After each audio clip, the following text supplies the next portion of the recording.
Chapter 2 Cryopic Wisdom. "Fucking run!" William yelled, trying to shake everyone out of their states of shock.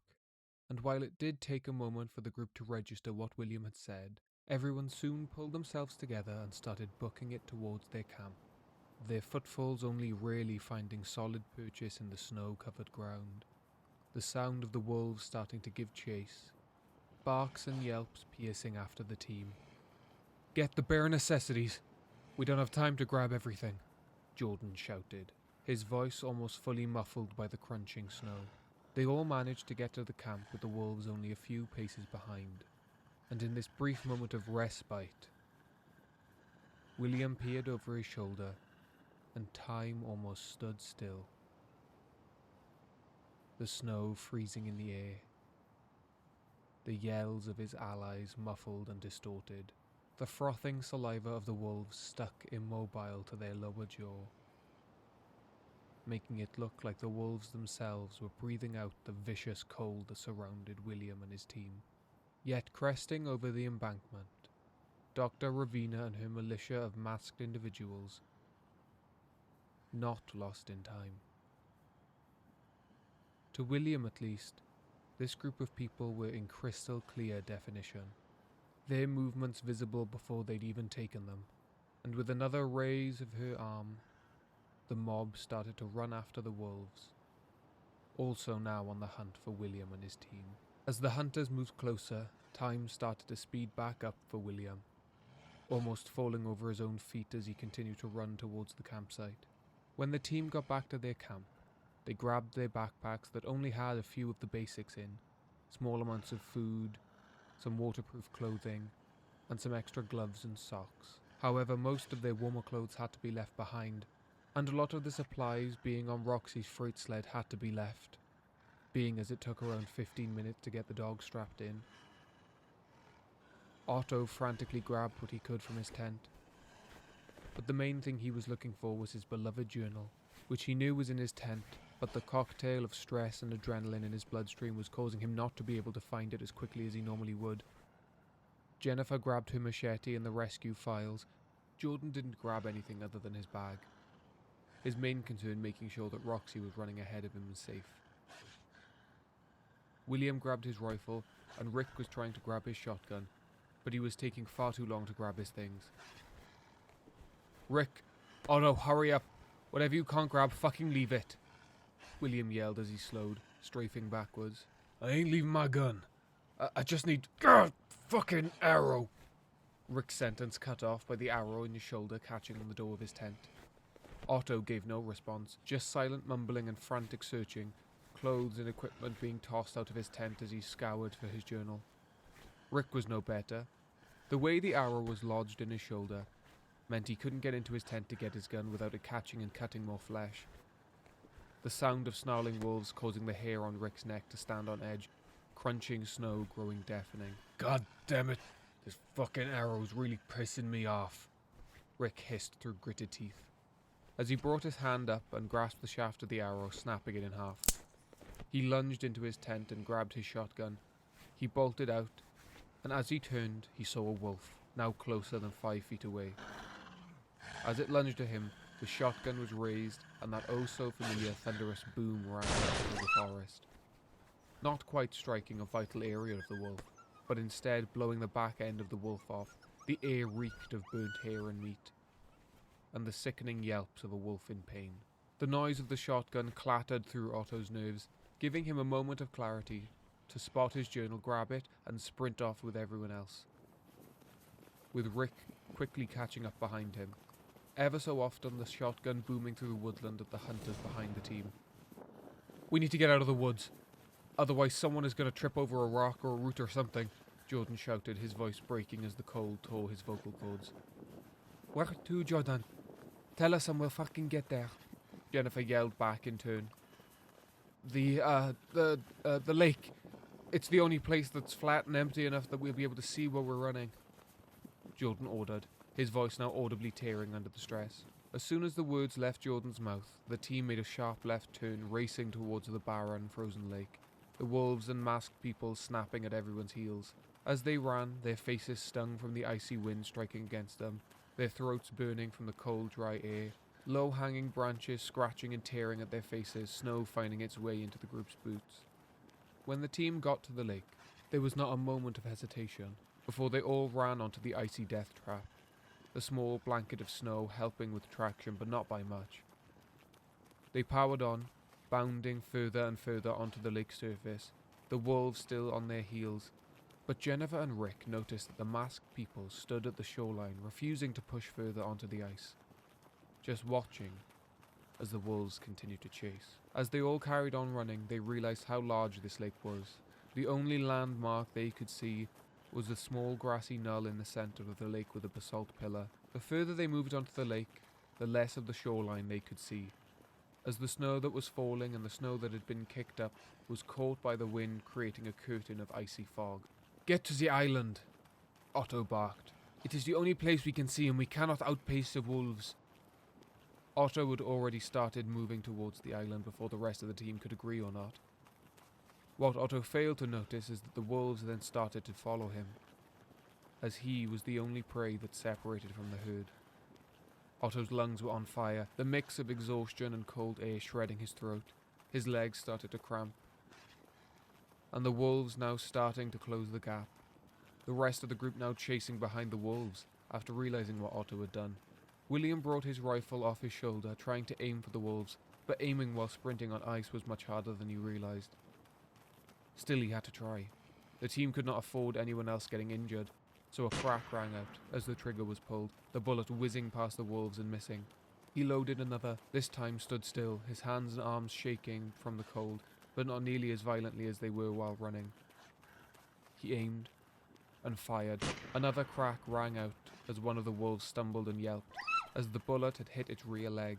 A trail of blood now following behind the wolf, dyeing the snow red. However, the chase was not over.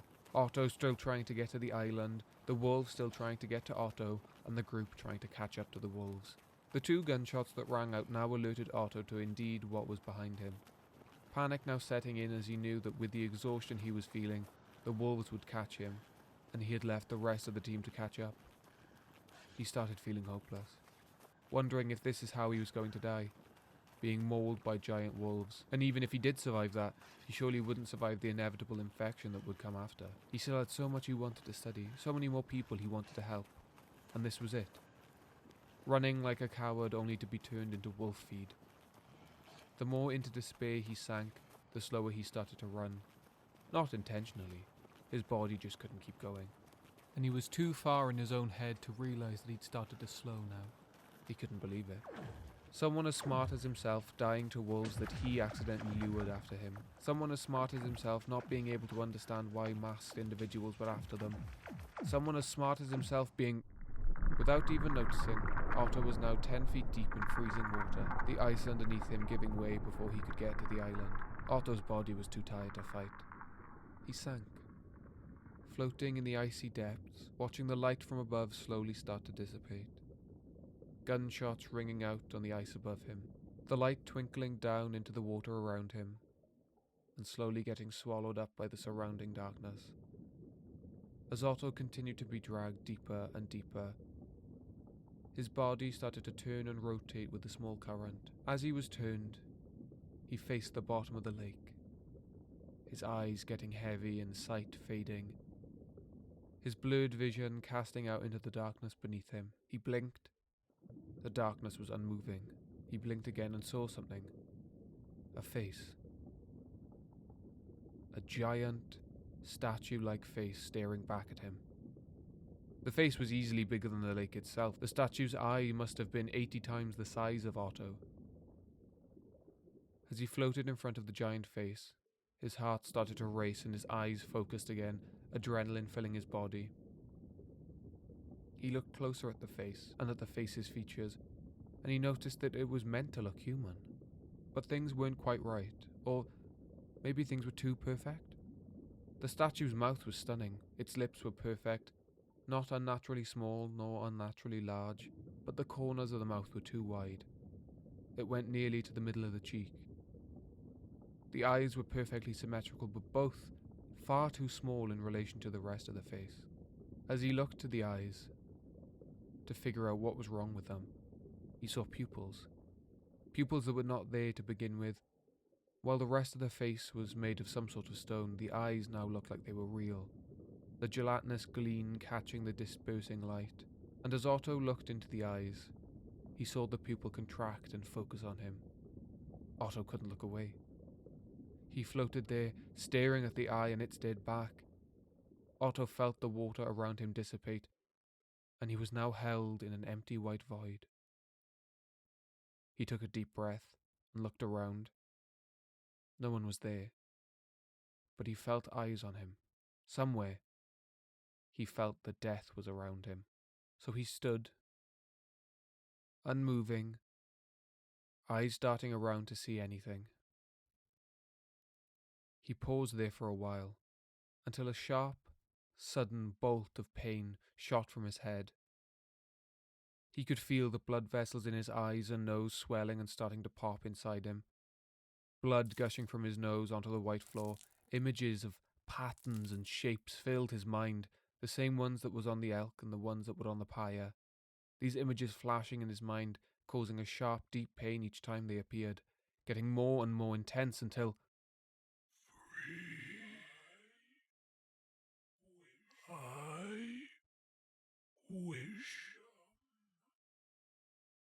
freedom. A voice cutting through Otto's mind. Before Otto could respond, he found himself back into the freezing depths. Cold shaking him out of his stupor, the adrenaline filling his veins, forcing him to swim back towards the surface and try and escape whatever else is down there with him. He swam. Swam so hard his legs started to burn, his lungs started to fill, and his eyes started to sting, until eventually he hit the ice. Unable to find the hole he fell into, he started to thrash and bang on the ice trying to smash it. And as his energy left him, and his consciousness faded, a dark looming canine shadow appeared above the ice.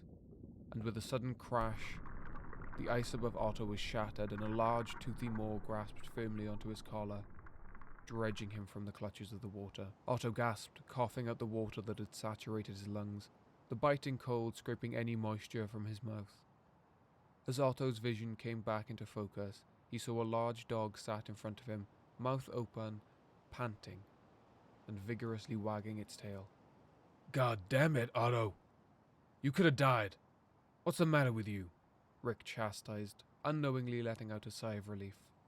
I apologize. I thought...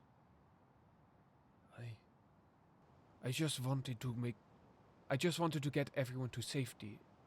Everyone is safe, correct? Otto spluttered, as his body removed the last of the icy water from his lungs.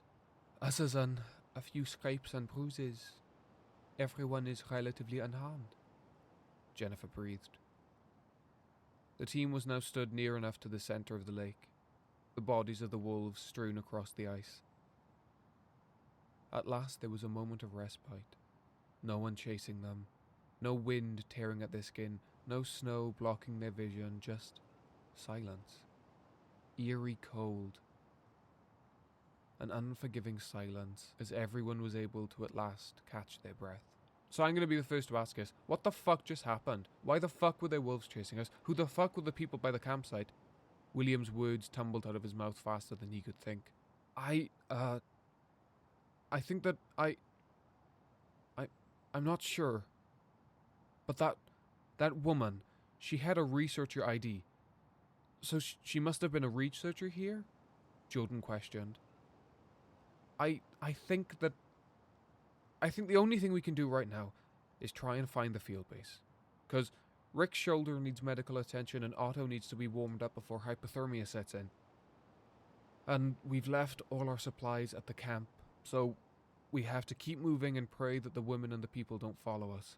The group had a moment of pause as they realized that Jordan was right. As much as they would like to go back to the airfield and leave, the only real way that they could go was towards the base, which from their position on the lake was now clearly in their line of sight, looming over them in the tundra in the distance. A large spherical dome that branched out into long corridors with smaller domes scattered around the sparse white blanket of snow. While everyone else was looking around at the base, Jennifer helped Otto remove the sodden and cold clothes he was wearing. She handed him her coat and started to wring out the wet clothes as best she could, trying to slow the chances of him getting hypothermia. Otto was shaking violently from the cold, but Jennifer's coat helped a lot, since his skeletal frame allowed him to comfortably fit in it, with room to spare. After, Otto was able to put his clothes on. They were still damp, but they were far better than they were before. The team one by one stood after catching their breath, brushed any loose snow off themselves, and started carefully walking towards the dome, the lake groaning and creaking with each footstep. It forced them all to walk at a snail's pace. Inch by inch they moved forward, making sure not to step on any weak points on the ice. After what felt like an hour, everyone finally made it to the lake shore. It's not much longer now. The research base is straight ahead, and we'll find somewhere to warm Otto up as soon as we can. Jordan sighed, the tension slowly leaving his body. The group carried onwards, towards the research base, the sun now beginning to rise, allowing a small sliver of light to traipse around the woodland surrounding them all.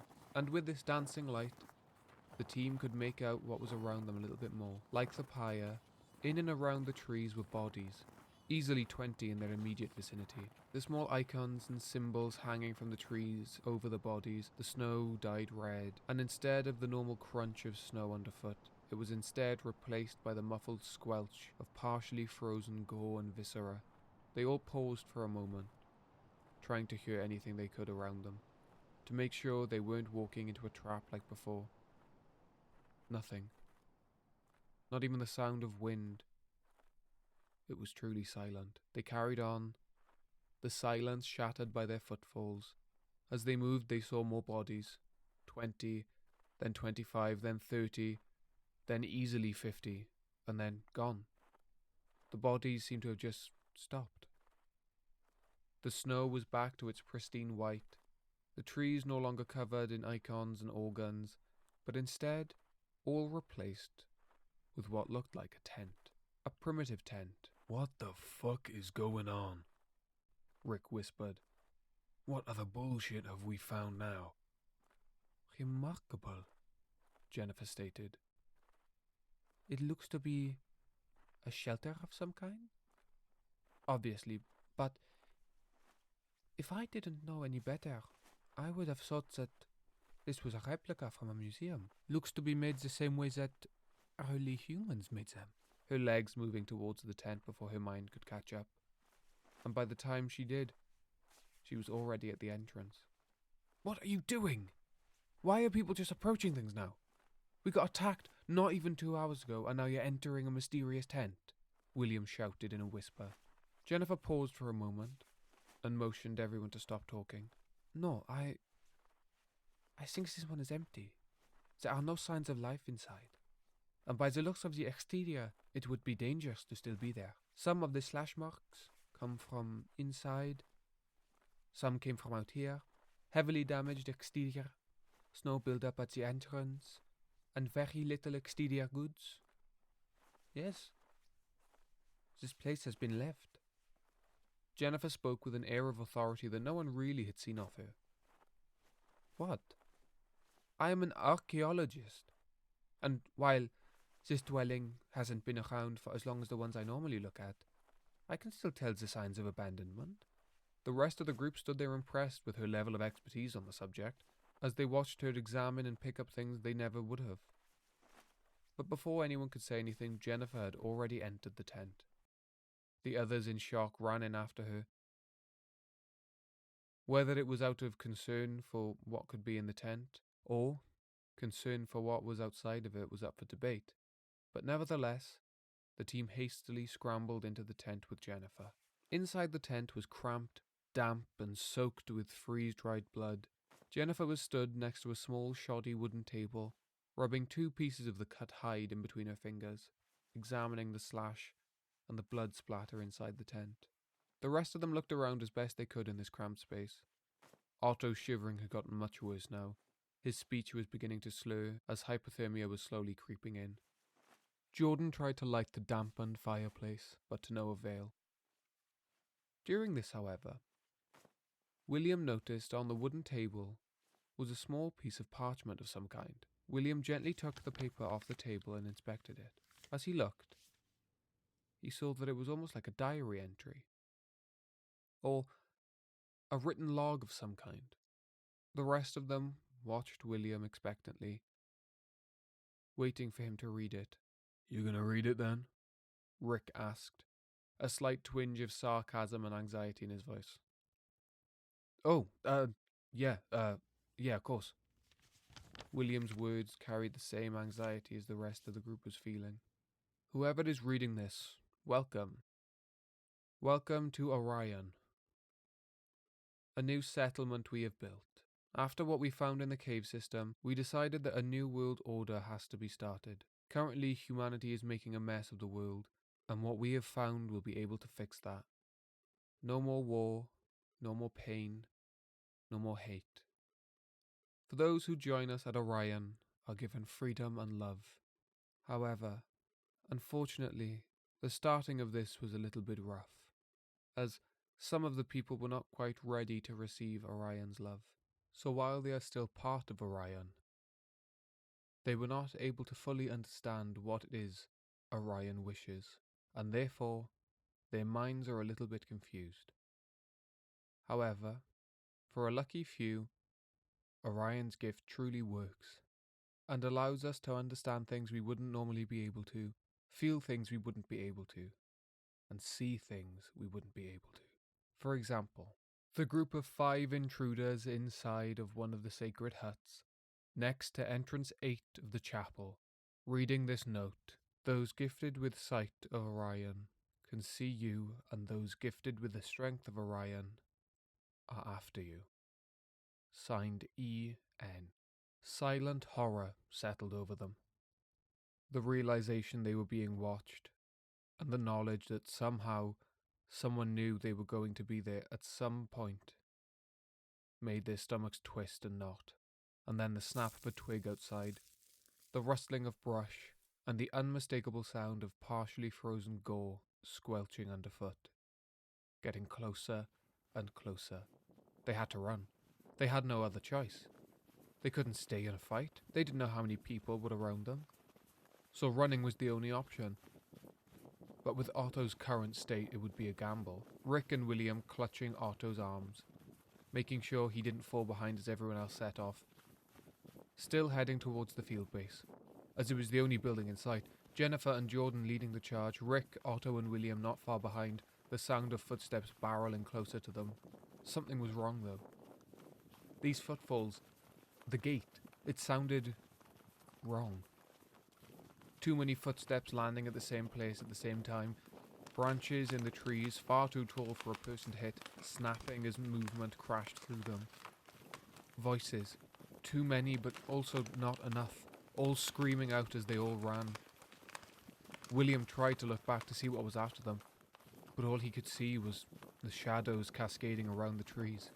The dancing lights of before not reaching this part of their ballet yet, but while he couldn't see anything, he could sense it. The same feeling you have when you wake up in the dark and see a boundless shadow watching you. That feeling of being hunted after you turn off the lights before you come upstairs as a child. The uncanny feeling of peering into the darkness and knowing something is staring back. The group's sprint to the field base entrance was around 50 feet or so, and sprint they did. Jennifer and Jordan got to the door. It was a large bulkhead, with a hand wheel in the center, caked with rust. Jordan grabbed it and tried to twist it open, but the only thing that happened was the screeching grind of metal and a slight movement. Jordan tried his hardest, but no more movement came from the wheel. Jennifer saw Jordan putting all his strength into trying to open the door, and lunged at the wheel trying to help him open it. Both of them now putting their full body weight on the wheel, and with a prolonged scream the wheel started to move.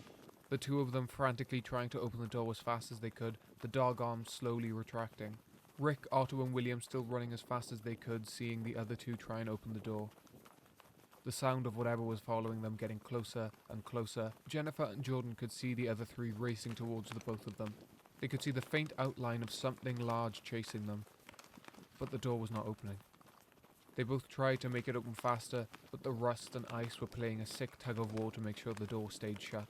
the panic now setting in that they might have to see whatever is chasing them, the door still unmoving. The trio, tripping and stumbling over snow and debris, finally managed to get to the door. Rick and William letting Otto go as they grabbed the wheel and started to twist with the rest of them. The door now losing its grasp to keep itself shut, the dog arms grinding and unlatching, some of the trees and branches buckling in the forest behind them as the creature was still giving chase. Footsteps falling faster and faster, and with all of them pulling with all their strength, finally managed to open the door enough to enter. As they started to enter, William and Rick making sure that everyone was inside, they saw it, racing out of the tree line, making a beeline straight for them. A walking tumor. That was the only way they could describe it. A creature easily 15 foot tall. It looked like tens if not hundreds of people were fused together, limbs branching off of each other, moving faster than what would have been expected from a thing this size. Rick grabbed William and both entered as fast as they could. Just as William was the last to enter, the creature slammed into the doorway, the weight of which nearly causing the hallway behind them to crumple, and three of the hands grabbed William's calf in the slit of the door, trying to pull him back outside. The arms clawed at him, their dull, weathered nails breaking the skin. William was knocked prone. The arms, now sensing they had a firm grasp, started to pull. William fought back, punching and clawing.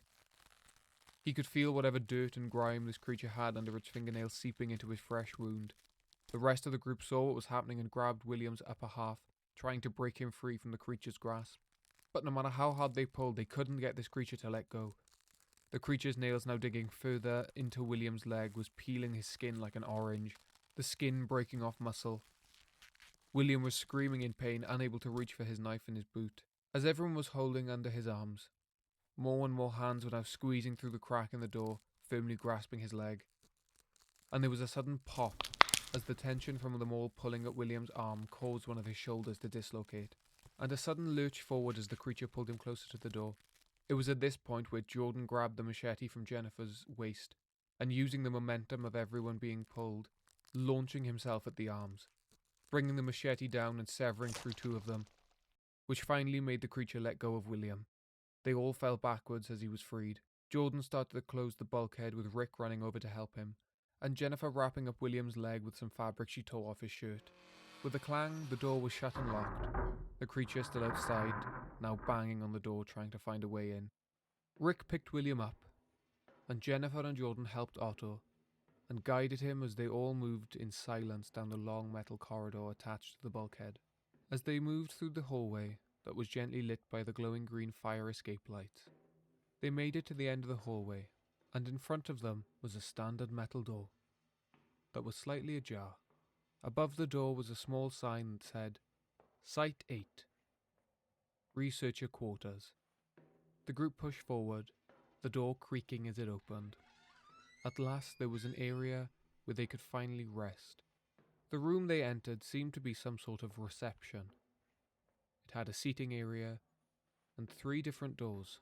One to the left labelled Sleeping Quarters, one to the front labelled Dig Site, and one to the right labelled Cafeteria. Within this reception area, there was also a front desk that had a door behind it.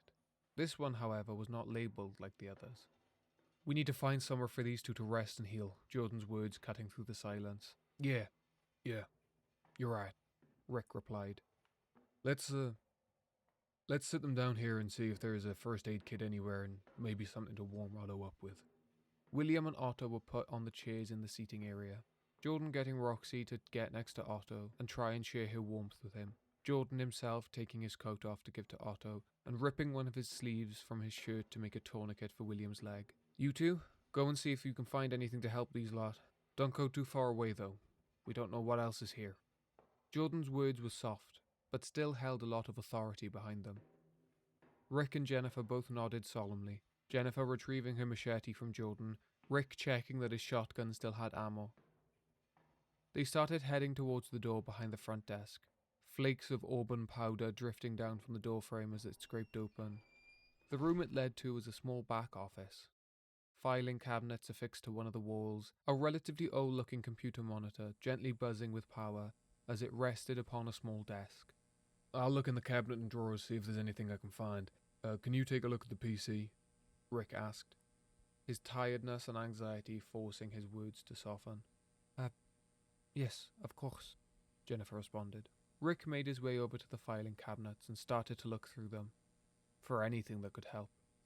The files looked to be haphazardly stuffed in the cabinets, like someone had already looked through them and didn't care about how they left it. As Rick was searching, the only file that caught his eye was one titled Sacred Huts. He put the file under his arm and continued looking through the rest of the cabinets and drawers, until he found a small bottle of whiskey hidden in the desk drawer that the computer was on.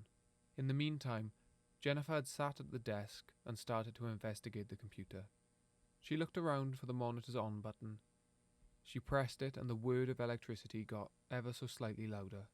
It took a couple of seconds, but eventually the monitor lit up and opened straight onto the home page. There were 3 programs.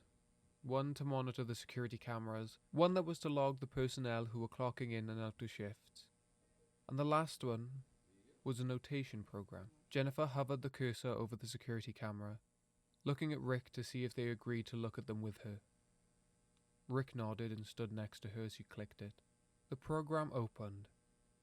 It had one large central feed and small surrounding feeds. The main feed showed William, Otto, Jordan and Roxy all sat in the seating area. She clicked on a different one.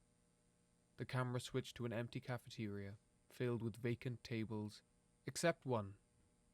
One table had mouldy, rotten food, a half-drunk bottle of water now cloudy with bacteria, a crumpled space blanket, and a small electric heater. Then, a research lab that had different types of minerals and stones in clear casings, then to a lab that held small containers that looked like tissue samples, blood and other organic matter, all in large floor-to-ceiling refrigerators. Then to a lab that had a stone tablet on a large central lit table with scanners and cameras around it. Then to the sleeping quarters, beds stacked and packed close together. This time, the camera was able to move. Using the arrow key, she rotated the camera to look around, and the beds just carried on. More than what should be possible. The beds went so far out of the camera's range that eventually it looked like they went past the horizon. She rotated the camera the other way, and this time there was a wall next to one of the beds. However, on the wall at the end of the aisle separating the 2 rows of beds was a body, nailed to the wall. The skin on their arms had been peeled back to reveal muscle, a gaping hole from the front of their pelvis to the top of their rib cage, their chest cavity filled with what looked to be flowers of some kind, roots and vines growing under the skin, and a smile frozen on their face. Jesus Christ. Rick gagged as Jennifer clicked back to the main feed to the reception and turned to comfort Rick. I'm so sorry, I didn't know that was going to be there, Jennifer said, handing Rick a small rubbish bin that was next to the desk. It's okay. It wasn't your fault. You didn't know. Good God. What the fuck is going on? Rick's question long overdue, his head over the bin trying not to be sick. We haven't even talked about whatever the fuck chased us in here. Let alone everything else that happened on this godforsaken island. I know. But we will. We have to just treat William and Otto first. Then we can all talk about what the next steps are to get out of here. Jennifer consoled Rick, her hand rubbing his back. There was a moment of pause as Rick gathered himself. He took a deep breath and sighed. Turning back to speak with Jennifer, he froze, looking over her shoulder at the monitor behind her. Jennifer's attention was unfortunately not on Rick at the time. It was clear she was dissociating to some degree, clearly trying to comfort herself after everything that happened. We will, take the whiskey to William, and then we can go to the cafeteria to see if they have a first aid kit, and also for a heater. Once that is done, we can... Jennifer's words were cut off by Rick squeezing her shoulder and gesturing towards the monitor. As she came back to reality and turned to see what Rick was looking at, she saw why he had a cold sweat. There was an eye in front of the camera. Someone was looking back at them. The yellowed, bloodshot sclera. The iris clearly had blood pooling behind it. and the single pinpoint pupil, unmoving, was staring right into the lens. Whoever this eye belonged to was not just looking at the camera, but was looking at the two people watching it. Rick and Jennifer sprinted out of the small office space back into the reception area. Rick shotgun drawn, ready to fire at whatever potential threat could be out there, and as soon as they burst through the door, there was nothing. There was no one else there. Rick ran over to the corner where the camera was, but nothing. No person was there. Not even any evidence anyone was there. Rick brought his hand to his forehead, wiping the sweat from his brow. A deep exhale escaped him. "Is everything okay?" Jordan asked, practically leaping from his seat. We saw someone. The cameras. There was an eye. Someone else was here. Did you not see anyone? Jennifer's brain moving faster than her mouth could keep up. What? No one else has been here. It's just been the three of us the whole time. Jordan responded, trying to help calm the pair of them. Jordan ushered them both to sit down.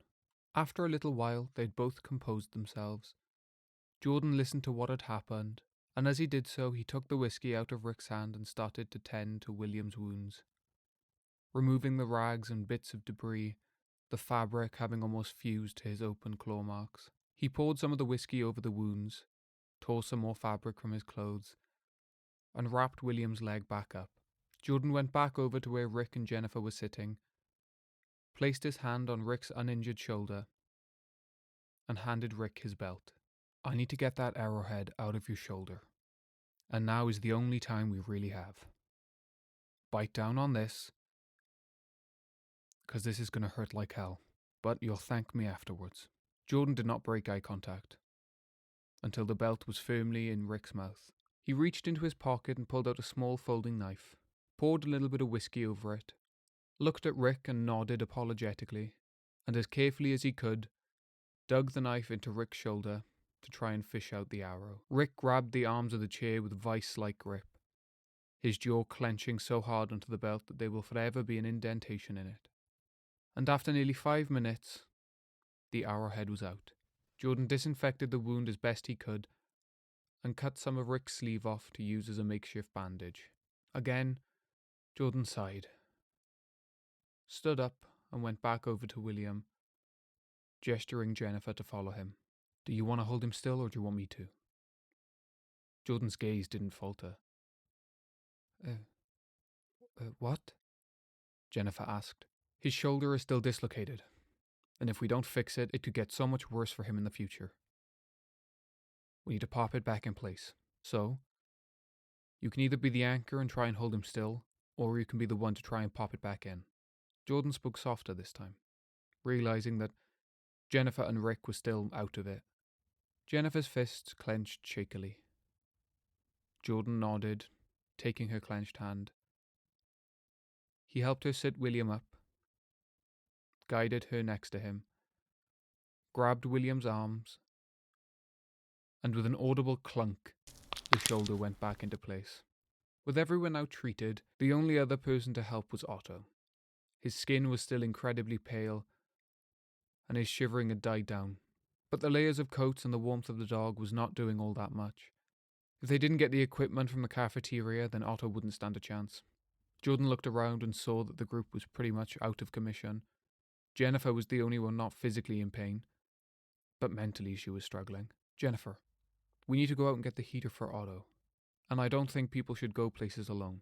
Do you think you're up for it? Jordan's words pulled Jennifer back a little more. She looked over at Otto, his paling skin and greyish-blue lips. She steadied herself, took a shaky deep breath, and nodded. Jordan and Jennifer started heading out towards the cafeteria, the corridor again illuminated by the mild green glow. Eventually they got to a pair of swinging double doors. They pushed through the cafeteria. There was a gentle glow of some overhead lights in the distance, the fluorescent buzz echoing through the room. Jordan pulled his rifle off his shoulder, digging his fingernails into the stock. He gestured for Jennifer to grab the heater and space blanket off the table. Jordan hesitantly started heading towards another set of double doors, one that he assumed led to the kitchen.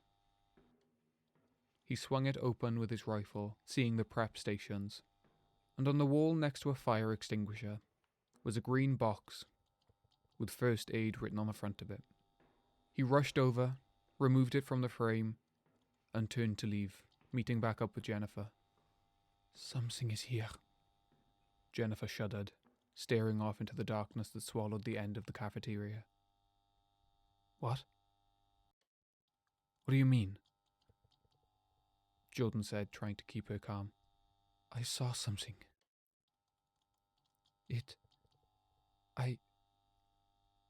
I didn't get a good look at it. I saw a shadow. It was wrapped around the room." Jennifer didn't move, her gaze fixed on where she saw it. Jordan raised his rifle, aiming it towards the void in front of him, stepping in the way of Jennifer, and started walking backwards, pushing her back slowly as he moved.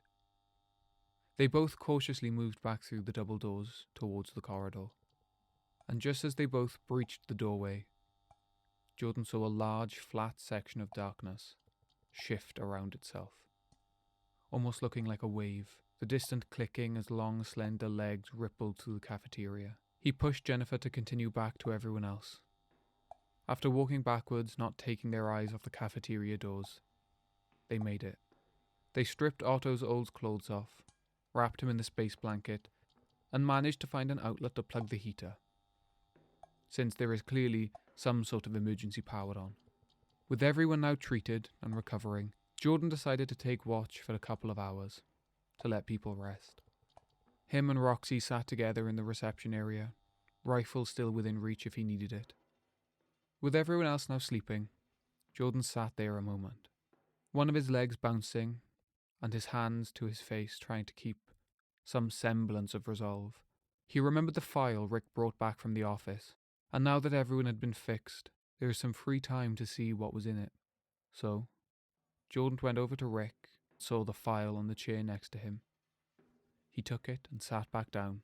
Opening the file revealed a small interior pouch that the small amount of paper was placed in, as well as a small recording device with a tape in it. Jordan put the recorder down on the seat next to him and started looking through the papers. A lot of the papers contained typed up scientific data that didn't seem to help him understand what was going on. But as he continued, a small piece of what looked like Bible paper fell onto the floor in front of him. He picked it up and found the paper it had fallen from. One labelled in large, rushed writing, "Sacred Huts." He decided to quickly read through it. One of the papers was some more data that seemed to be some kind of mathematic equation, and then suddenly cutting from the printed font was a handwritten part that said, "Do not allow them to talk of sacred huts. They're not well. One of the junior researchers tried to talk about it, and they nailed him to the sleeping quarters wall and tortured him for months. God knows how he survived that long, but all I do know is that God is no longer here. The sacred huts are places of evil and corruption. Do not enter, touch, or even interact with them. If you have, all I will say is I hope you have something to end your suffering with quick. You will need it." Jordan's face went pale, looking around at the team who all went inside of the tent outside. Looking back at his rifle, the thought of needing it haunting him. His mind started to spin as his eyes fell on the recorder next to him. He pressed play before he could even register his movement. A gentle click as the word of tape played. "Unfortunately, 38 of our researchers have come down with some illness. We are unsure what it could be yet, but we've put them into isolation. They seem to have a fever and confusion, so we're running some blood tests to see what could potentially be causing this. Hopefully it's just the flu, but since we're working with permafrost, we have to be cautious." The tape catching and skipping forward, Jordan sat listening intently, staring straight ahead into the corner of the room. "Bloods came back, and they don't seem to have anything of note right now. We will run some more tests on them. However, they are getting more and more agitated for some reason. We don't know if it's confusion messing with them, but they're going for staff and we... The tape skips forward again, Jordan still staring at the darkened corner. More researchers have gotten sick now, including one of the leads. We are scrambling to find out what's going on, as the ones that were sick originally are showing much worse symptoms. They have boils growing on their skin, and some parts of the skin where the boils aren't growing is starting to peel off. A couple of them are also coughing up parts of their lungs, and they seem to have roots growing in them. Again, we don't know. Skips forward. Jordan fixated on the corner, his eyes playing tricks on him. He swore he saw a humanoid shape in that darkness. 10 of the researchers are dead. It looks like the others have killed them. I thankfully didn't witness it all. But the one I did witness was nothing short of a nightmare. The researchers started picking at their skin until it bled. And once enough skin was picked, started clawing at their veins and pulling them out of their own body.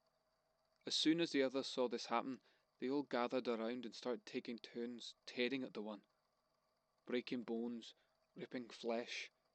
One plucked its eyes out, another bit out its tongue.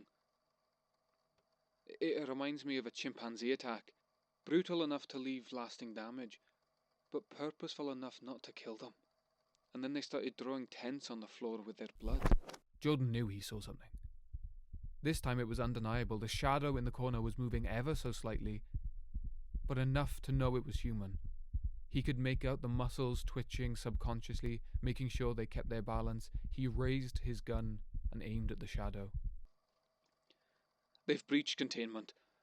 One of them scratched me and I can feel something unnatural inside me. I can feel it under my skin. It's burrowing into my bones. It's after something and I can't let it have it. I need to try and stop it. I need to get it out. I've already tore through my arms trying to find it. I can feel it squirming up my spine to my head. I need to stop it. The sound of a barrel scraping against the enamel of teeth played through the tape. The sound of a hammer priming, followed by the sound of a gunshot. Not only from the tape, but also from Jordan's gun, echoed through the seating area, the rifle smoking as the bullet hit the wall in the corner. Everyone else jolted out of their sleep by the gunshot, Roxy barking in fear towards Jordan. Jordan, what the fuck are you doing? Rick was already up, pulling the gun out of Jordan's hands. Someone was... Jordan's words were betraying him, his mind playing tricks on him. You need sleep, and now we don't know what kind of fucking things heard that shot. So this time 2 people will stay awake.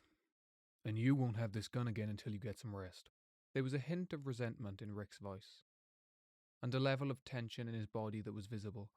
Jordan did a half nod and walked back to his seat, avoiding eye contact with everyone else, and sank into the chair, trying to fall asleep. Jennifer, I hate to do this, but do you want to take second shift with me? You and I are the most healthy. Again, that resentment was still in his words, but it was more overcome with guilt. Jennifer looked up at him and nodded. She got up to soothe Roxy and then went over to Otto to make sure he was okay. Luckily, the colour was coming back to him now. She lifted his head and placed it on her lap, and gently stroked his hair to comfort him. Rick saw this, and a smile crept onto his face. How long have you had a thing for Mr. Bookworm, then? Rick teased, trying to lighten the mood ever so slightly. A little while. We went on a date once. At least, I saw it as a date. I don't think that he picked up on it, though. She sighed with a slight chuckle. You know he has a thing for you too, right? Rick chuckled back. What? How would you know that? Jennifer now turning to look at Rick. Ain't it obvious? He can't look at you without going beet red. Trips over all of his words when he talks to you, and plus, he told me at your promotion. A smug smile was plastered on Rick's face. Jennifer was also now beet red. She turned to look back down at Otto laying on her lap. the corners of her lips starting to gently turn into a smile. A couple of hours passed by. One by one, everyone started to slowly wake up. Otto seemed a lot better than he was before. William was still injured but doing better from the first aid kit. Jordan helped William to his feet, as he was unable to put all of his weight on his leg. Rick, Jennifer, and Jordan filled Otto and William in with what had happened: the cameras in the office, the body in the sleeping quarters, the thing in the cafeteria, and the figure Jordan shot at. Everyone knew they had to keep moving. But choosing where to go was the problem that lingered in everyone's mind. That was until Otto spoke up. "I think we should check the sleeping quarters." Everyone else turned to Otto. Confused stares shot towards him. "What? Why?" "Didn't you hear about what we saw?" Jennifer spluttered. "I am aware, but there may be information there that will help us find who we need to." The matter-of-factness forcing them to realize that they hadn't even thought about the job they were sent here to do. Silence. A contemplative silence. And as much as no one wanted to go into that room, they realized that Otto was right. In some way or another, with a universal sigh, they all set out to the door that led to the sleeping quarters. As soon as they reached the hallway door and cracked it open, they were all hit with an eye-watering smell. Heavy, sour and metallic, the smell immediately clinged to their nose, causing everyone to lurch back out of instinct. "You sure you still want to explore down here?" Rick jabbed at Otto with a sarcastic resentment. Otto didn't respond. He didn't even look back. Instead, as soon as the words left Rick's mouth, Otto started walking down the hallway. Rick mumbling to himself and reluctantly following.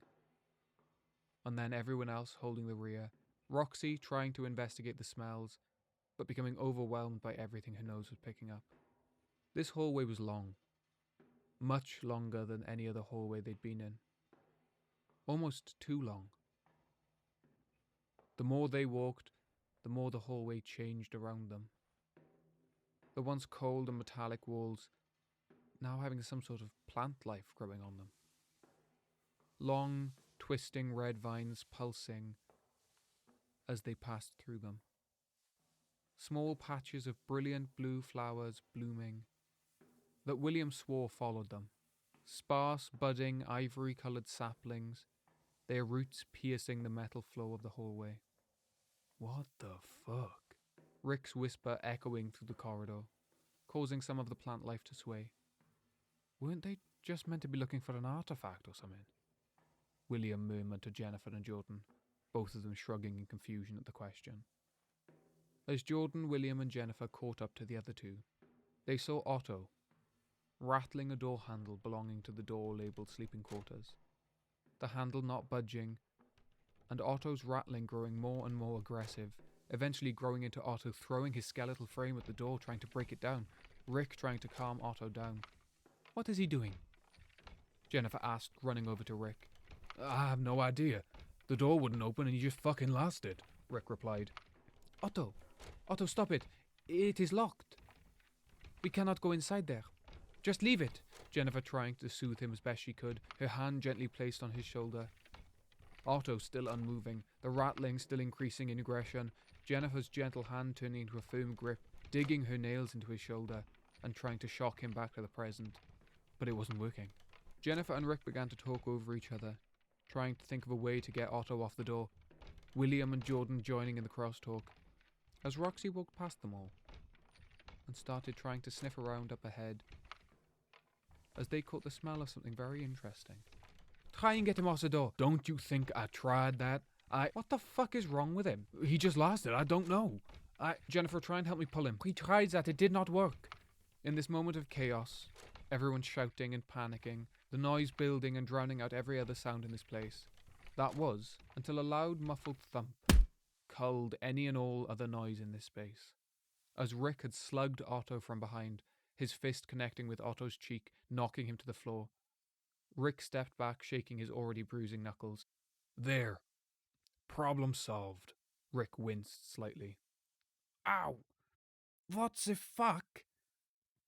Was that really needed? Otto groaned. Are you serious? We tried everything else and you wouldn't budge. Are you good? William asked. What do you mean? I got to the door and then I got punched. No one tried to stop me before. Otto said, still rubbing his cheek. Everyone looked at each other, unsure of what Otto meant. They all tried to pull him off the door. They remember it. It just happened. They all stood there unsure of what to say next, Rick helping Otto to his feet and apologizing for punching him. There was then the sound of yelping and barking coming from further down the hallway. Without missing a beat, Jordan started sprinting down the hallway. The rest of the group following behind him, Otto and Jennifer helping William along. By the time everyone caught up to Roxy, she was stood in front of a half-open door that looked like it led into the void itself, as if no light could leave it. Roxy stood there, unmoving, her tail frozen almost beneath her legs, ears lowered, staring at the darkness beyond the door. Jordan slowly approaching her, talking in a soft tone, trying not to startle her, walking up to her side, placing his hand on her back, then walking in front of her, kneeling to eye level, and placing his rifle on the ground next to him. Roxy seemed to settle a little bit. However, as Jordan sat in front of Roxy, he heard a very familiar clicking sound in the room behind him. As Jordan started to turn around, two large pincers shot out from the darkness, attached to a large, flat, chitinous body, grabbing onto Roxy, as a large yelp cried out. Tearing into Roxy's side, sinking around 4 inches into her, Jordan, startled, tried to grab his rifle from the ground, the pincers and insect-like body starting to drag Roxy into the doorway. Again, like before, they tried to hold on to Roxy, stopping her from being pulled away, but this time it was different. Whatever had Roxy was so much stronger than what had William. It had Roxy in a much better grasp, and it was only getting better, as the pincers dug further and further into Roxy's sides, her yelps echoing through the corridor, the plant life swaying violently reacting to the noise. Jordan forcing himself to take aim towards whatever was holding her. He fired, the crack of the bullet deafening everyone holding onto Roxy. The bullet connected, but just pissed the thing off, forcing the creature to lurch further into the room and pull on Roxy. And with that final pull, the grip on Roxy waned, just enough for her to disappear into the void beyond the doorway. Without hesitation, Jordan ran into the room following, the only light source being the flashing from Jordan's rifle, but eventually the flashing and his scream stopped. William limping into the room as fast as he could, the darkness engulfing him, his eyes slowly trying to adjust to the darkness. But the most he could make out was the end of a long chitinous body scuttling further into the base, Roxy's limp silhouette dragging behind it. And Jordan knelt on the floor, shroud in despair.